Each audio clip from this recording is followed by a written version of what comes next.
আসসালামু আলাইকুম। আমি রূপতলী বাস শ্রমিক ইউনিয়নের সাধারণ সম্পাদক আবুল কালাম চৌধুরী।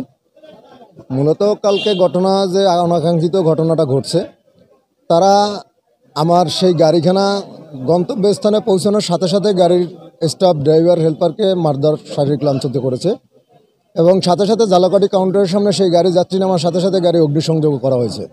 আপনারা অকিবহাল সেই গাড়িখানা আমার সামনেই বা টার্মিনাল ভবনের সামনে রাখা আছে। যেই গাড়ির গ্লাস ভাঙছে, সিট মিট আগুন দিয়ে জ্বালাই দেওয়া হয়েছে। তো ছাত্ররা একটা অভিযোগ করেছে যে ছাত্রদেরকে আমরা নাকি হেনস্থা করেছি। আমার কোনো শ্রমিক ছাত্রদের পাশেও যায় না, শুধুমাত্র ভিডিও করার জন্য আমার কিছু সংখ্যক শ্রমিক ছিল, তারা আমাকে ভিডিও প্রুফটা আমার কাছে দিছে। যত যা কিছুই ঘটছে, গাড়ি ভাঙলো ছাত্ররা, গাড়ির স্টাফকে মারধর করলো ছাত্ররা। এখানে একটা রিউমার ছড়াই দিল আমার গাড়ির স্টাফরা, আমার শ্রমিকরা নাকি সেই ছাত্রদের গায়ে হাত তুলছে, তাদের অপমান অপদস্থ করেছে। আসলে ভিডিও ফুটেজটা ফুল প্রুফটা আমার কাছে আছে।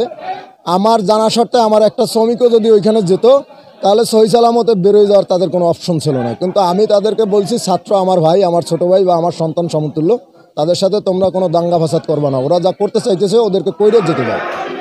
মূলত ঘটনা হলো জালকাঠি সমিতি শ্রমিক ইউনিয়নের সাথে, শ্রমিকদের সাথে, জালকাঠি শ্রমিক মালিক সমিতির শ্রমিকদের সাথে।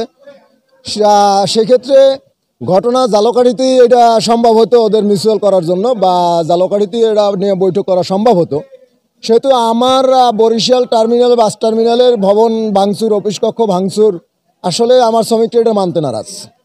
কেন, কি কারণে? আমার তো বরিশাল শ্রমিক ইউনিয়নের কোনো শ্রমিকরা মারধরের সাথে জড়িত না, তারা তো কোনো অকারেন্স করে নাই। সেহেতু তাদের শ্রমিক ইউনিয়ন ভাঙচুর করলো, তাদের সেক্রেটারি সভাপতির চেয়ার ভাঙচুর করলো, অফিসের ভিতরে টিভি ভাঙচুর করলো, সচিব রুম, যেইখানে আমার সব সময় মনে করেন এখন বর্তমানে সামনে আমরা নির্বাচনমুখী, আমাদের নির্বাচনমুখী কাজবাজ চলতেছে, সেখানে টাকা পয়সাও ছিল সামথিং কিছু। তো যাই হোক, এই টাকা পয়সার কথা নাই বলি, কিন্তু ব্যাপারটা এইভাবে যে যেহেতু আমার অফিস কক্ষ ভাঙচুর হয়েছে, যেহেতু সাধারণ শ্রমিকরা এটা মানতে নারাজ, যার কারণে তারা স্বেচ্ছায় আপনার যে কর্মবিরতি দিতে বাধ্য হচ্ছে। আচ্ছা, কখন থেকে শুরু করছেন? কয়টার মধ্যে কর্মবিরতি? এটা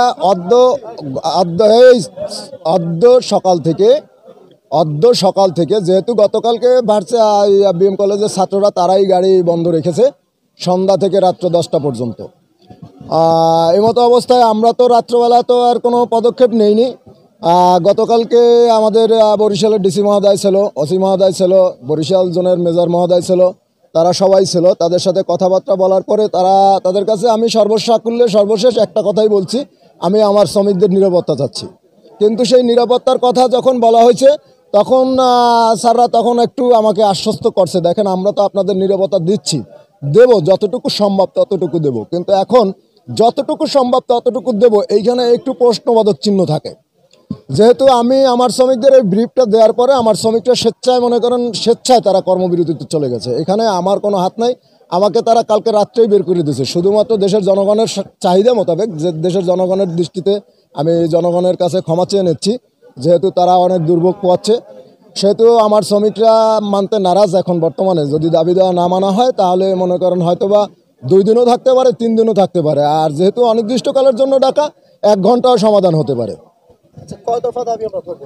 আপনি এই দফার বিষয়টা যদি আলাপ আলোচনা করতে যাই, দফার বিষয়টা আসলে সেখানে আমার 11টা মালিক সমিতি আছে, 11টা শ্রমিক ইউনিয়ন আছে, আমি এদের সাথে বসে তারপর দফার সিদ্ধান্ত নেব ইনশাল্লাহ। আপাতত খুলনা, বাগেরহাট, রূপসা, পিরোজপুর, জালকাঠি, বরিশাল, পটুয়াখালী, আমতলী, বরগুনা, মোট 16টা রুটে আমার গাড়ি বন্ধ আছে বর্তমানে। জি, প্রথম চান্স দিছি। বিসমিল্লাহির রহমানির রহিম। আমরা অশিক্ষিত, আমরা মানি, আমাদের ব্যবহার ভালো না, আমাদের শ্রমিক আছে, মালিক সমিতি আছে, প্রশাসন আছে, তারা আমাদের বিচার করবে, আমাদের ধরে নিয়ে যাবে। ছাত্ররা আমাদের যে কোনো জায়গায় বই মারধর করে, উল্টো পাল্টা গালাগালি করে, জিআইপি টেপ দিয়ে আমাদের মারে। আমরা রাস্তাঘাটে বই মার খাই, আমাদের নিরাপত্তা যে কে দেবে? আমরা সেই সুস্থ নিরাপত্তা চাই।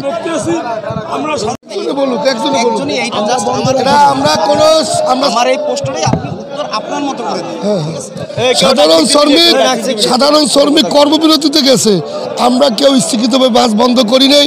সাধারণ শ্রমিক টেনশনে আছে যে আমরা কে গাড়িতে হেল্পারি কেউ করবো না, সুপারভাইজারি করবো না, আমরা কেউ গাড়ি চালাবো না। প্রয়োজন বোধে আমরা অন্য কোনো কর্ম বাঁচতে নেব গ্রামগঞ্জে। অতএব আমরা কৃষি কাজ করবো, তবু এই ডিপার্টমেন্টে লাগলে কাজ করবো না। আমাদের জানমালের কোনো নিরাপত্তা নাই। আমরা প্রশাসন মহোদয়ের কাছে বিনীতভাবে অনুরোধ রইল আমাদের সিকিউরিটির ব্যবস্থা করবেন, এবং সাধারণ শ্রমিক তুচ্ছ মনে করাটা একদম ঠিক না। তবে আপনারা যেটা করতে আছেন বাড়াবাড়ি করতে আছেন, এইগুলি আমার লাস্ট বক্তব্য। আইসে সাংবাদিকের কথা কইতে দেবে না। আরে আমরা আইসে আমাকে বাইর করে দিয়ে দিচ্ছে। ওরে ভাই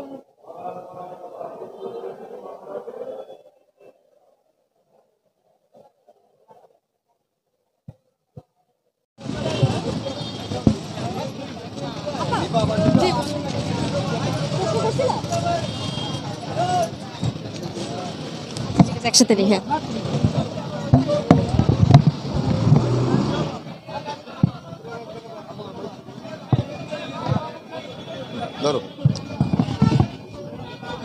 কোথা থেকে এসেছেন, যাবেন কোথায়? আমার শ্বশুর বাড়ি হয়েছে মুলাদি আর বাপের বাড়ি হয়েছে পিরিজপুর। আমি পিরিজপুর যাইতেছি।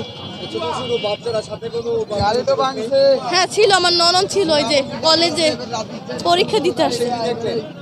এসে তো দেখি তো বাস পাইতেছি না, বাস বন্ধ। যাবেন কিভাবে? এখন ওই অটোতে যাইতে হবে ভাইঙ্গা ভাইঙ্গা। বাড়তি টাকা ব্যয় হবে না? হ্যাঁ বাড়তি টাকা ব্যয় হবে না? হ্যাঁ হবে। হইলে তো আর কিছু করার নেই, আমার ছোট ছোট বাচ্চা।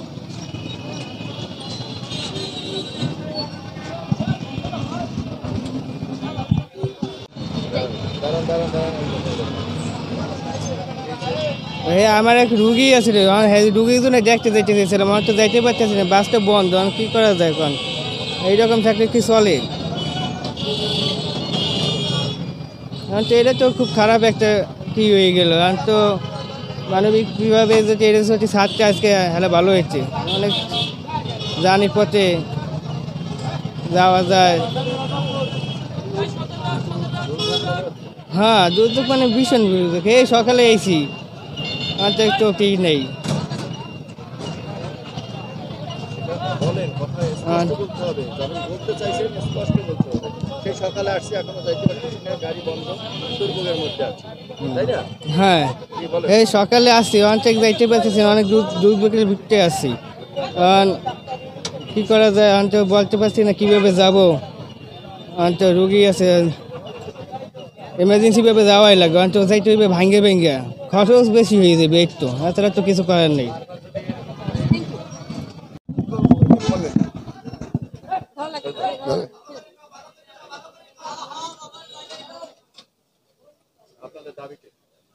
দাদা, দাবি সম্পর্কে এটা আমাদের নেতারা ছাড়া আমরা বলতে পারবো না। আমরা শ্রমিক কর্মবিরতিতে আছি, কারণ হইলে যতক্ষণে আমাদের রাস্তা আমাদের নিশ্চিত না হবে কর্মস্থান, ততক্ষণে আমরা কর্মস্থানে ফিরে যাব না।